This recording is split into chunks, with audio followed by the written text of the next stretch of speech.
This is news now on AFRICUNIA TV for August the 12th, 2021. I'm Roslina Bayam. Many thanks for watching. We begin from Nigeria. The federal government has expressed concern about the 299 students who are still being held by bandits months after their abduction.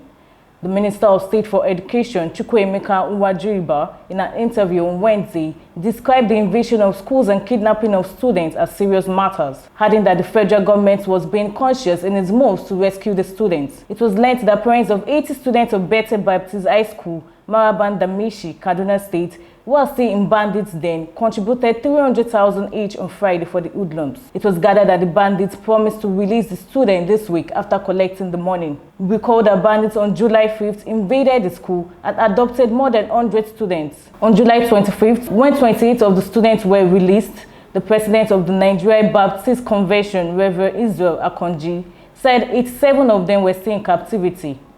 On Wednesday, the Kaduna State chapter of Christian Association of Nigeria said 80 of the students were still being held by the bandits. And in more stories, the Federal Executive Council has approved the reintroduction of toll collections on some selected dual carriageways across the country. This is as it exempted diplomatic, military, paramilitary vehicles, tricycles, motorcycles from the scheme. Minister of Works and Housing, Babatunde Fashola, disclosed this on Wednesday while briefing the State House correspondents at the end of the weekly meeting of the Federal Executive Council, presided over by Vice President Yomi Osinbajo at the Presidential Villa, Abuja. The decision was made almost 2 decades after the Olusegun Obasanjo administration dismantled all toll plazas on federal roads across the country in 2003. Fashola said his ministry presented a memo which the council approved to reintroduce toll gates on dual carriageways of the 35,000 kilometers federal roads.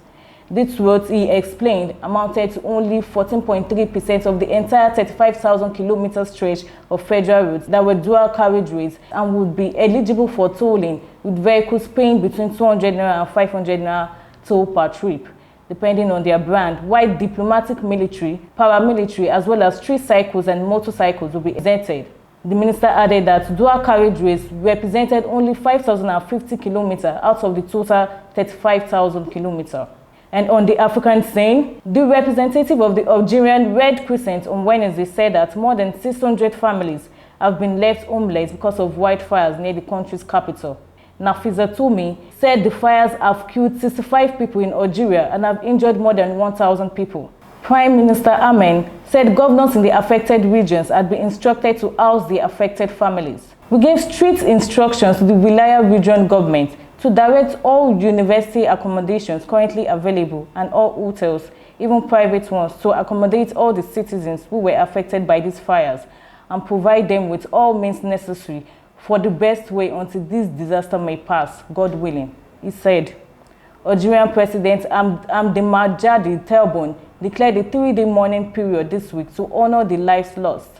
Tebboune said his North African nation would enter a 3-day period of mourning starting Thursday that would include suspending all government activity except for actions of solidarity.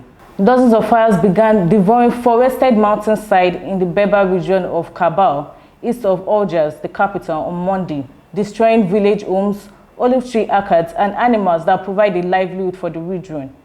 The forestry director, Tiziozu, the regional capital, said Wednesday that 18 fires remain active in the region. Dozens of fires burned elsewhere across the north, but their deadly force was concentrated in Kabul. And on the international scene, Afghan government forces battled Taliban fighters in and around several cities on Thursday. Officials said as the militant pressed on with their offensive that U.S. intelligence believes could see them take over the capital, Kabul, within 90 days. The Taliban control about 2/3 of Afghanistan, with the last of the U.S.-led international forces set to leave by the end of the month, and their guerrilla army was waged war on multiple fronts, resulting in thousands of families fleeing the province in hope of finding safety in the capital, Kabul. Fighting did not stop until 4 a.m., and then after the first prayers, it started up again, said an aid worker in the southern city of Kandahar. Fighting has been extremely intense in Kandahar city. A doctor based in the southern province said earlier the city hospital had received calls of bodies of members of the armed forces and some wounded Taliban. The Taliban said they had captured Kandahar's provisional prison The Taliban also said they had captured Ghazni city, 150 kilometers southwest of Kabul. Gunfire could be heard in the background. He said the militants had captured the prison there too. The Taliban said they had captured airports outside the cities of Kunduz and Shebagan in the north and Farah in the west, making it even more difficult to supply Belagard government forces. The Taliban said they had also captured the provincial headquarters in Lashakar, the embattled capital of the southern province of Helmand, a hotbed of militant activity. President Biden said on Tuesday he did not regret his decision to withdraw and urge Afghan leaders to fight for their homelands. And in sports, Nigeria Football Federation (NFF) have started making plans for Super Eagles Qatar 2022 World Cup qualifier against Liberia, which is built to hold in Lagos on September 3rd. The Super Eagles will begin the second round of the qualifying series on September 3rd against Liberia in Lagos, travel to Cape Verde for their second game in September, before meeting the Central African Republic in a double hangar between October 6 and 12, with Lagos hosting the first leg. They will then play against Liberia and Cape Verde again between November 11 and 16. The group's winner will play a final playoff against a winner from one of the other 9 groups in March next year for a ticket to the World Cup built for Qatar next year from November 21, 2022. The Federation has already started making plans for the qualifiers, adding that the list of players for the matches will be made public once coach Gernot Roher submits it to the Federation. And that's it on News Now. For more stories, visit our website on AFRICUNIA.tv. Subscribe to our YouTube channel, like and leave a comment on the comment section. I'm Roslyn Abayam. Many thanks for watching.